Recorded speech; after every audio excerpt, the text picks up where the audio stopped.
Before this river becomes an ocean, before you throw my heart back on the floor, oh baby, I reconsider my foolish notion. Well, I need someone to hold me, but I'll wait for something more, 'cause I gotta have faith. I gotta have faith, because I gotta have faith, the faith, the faith. I gotta have faith, the faith, the faith. And you all know that's George Michael's, right? So the lesson today, all about patience and faith. So the past couple weeks I've been guided to define patience for you guys. And then last night when I meditated on it, faith was coming up along with it. And as I was focusing on faith, my intention on faith, I started getting like sick to my stomach. So I realized what a huge wound this was, and I wanted to define these words for you guys so that you could clear something that was very important here. All right, so first is patience. Being patient. A card game like solitaire. To make out, to kiss. An infatuation, a crush, an obsession. Heavy rain or snow, the head. To throw or be thrown and break, to strike, crush, and to smash. That's what patience means as well as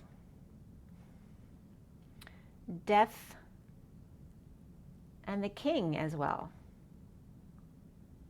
So the father, to die or color, kiss, to head, finish, water or say goodbye, once or to multiple ones, to disgrace, shame, blame, destroy, to spoil, overpower, surpass, all of this as well.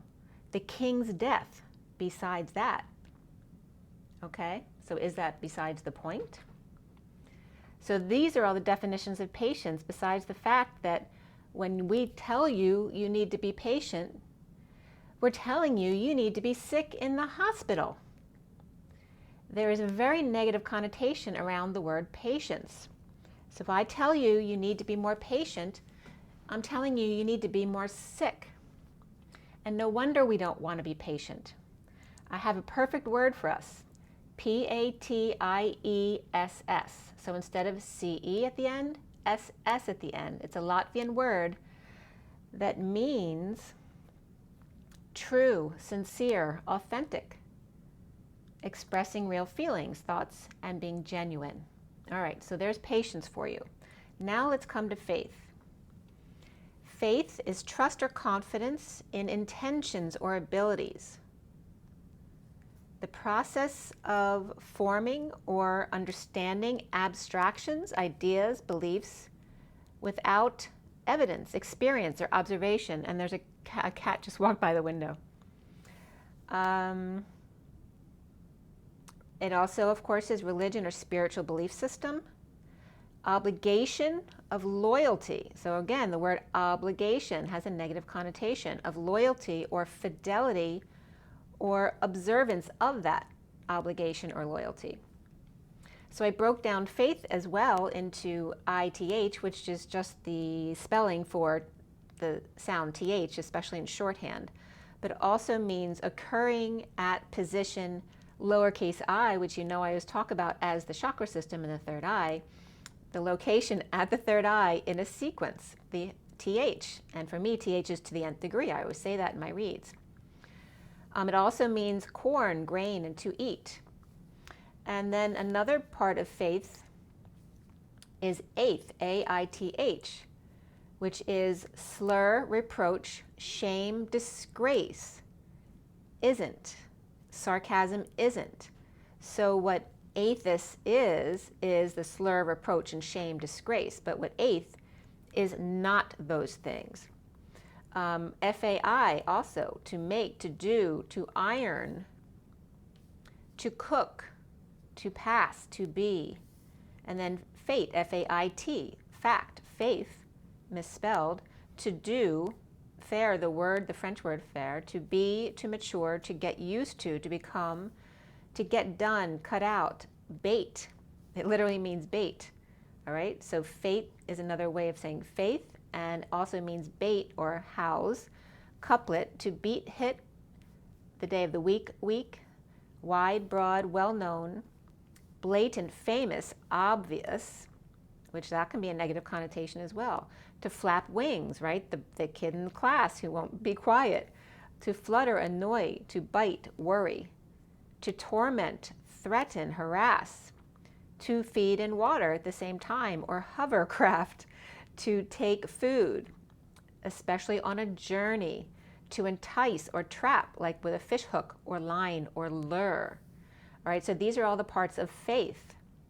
All right, something to entrap you with. So you see all these negative connotations around these two words, and no wonder when we tell you to have faith and be patient, you want to run out the door, okay? And I wanted to bring up a time too, and I went to a Catholic church with my ex, and I was born Jewish, but we weren't raised religiously. And then I found out about 10 years ago that my one grandfather wasn't my biological grandfather. And the grandfather that probably was my biological grandfather was actually Russian Orthodox, not Jewish. So we were raised without religion. So I guess I had the luxury of being able to have my own point of view, but also felt very much like, you don't belong. My Jewish friends thought I wasn't really Jewish, and my Christian friends thought I was Jewish. So you couldn't win. And of course I would go everywhere, and I was very open to all that, but none of those places, even though they're always nice to you, they don't truly accept you. And when I went to church one day with my ex, part of the sermon was talking about pagans in a very derogatory way.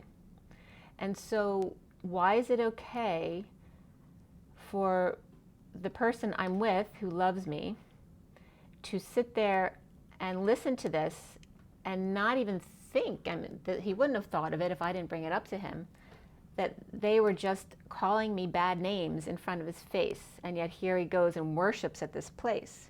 So I want to define pagan here for you.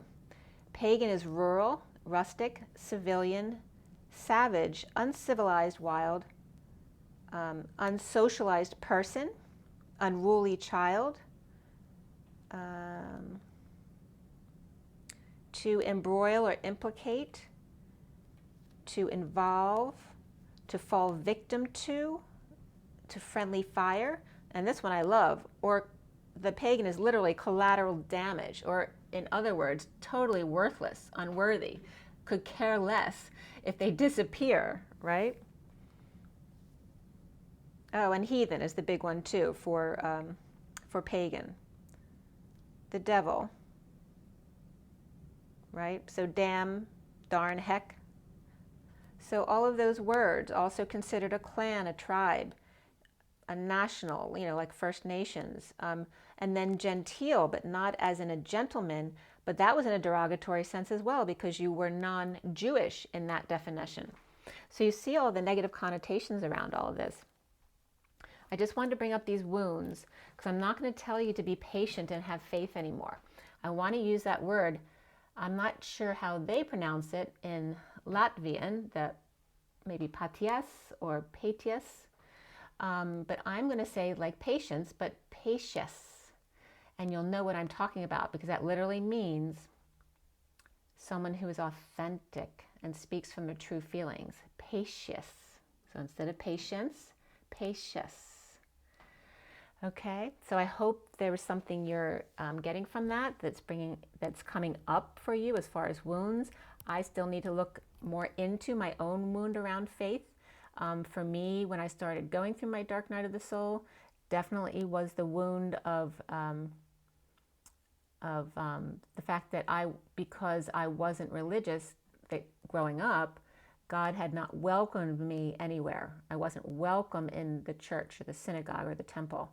That wasn't my home, it was their home. I certainly could be a guest there, but I wasn't welcome. So it's kind of like, God had betrayed me. And I never thought that way. But when I realized this, in going through my dark night of the soul, I realized that was actually the truth.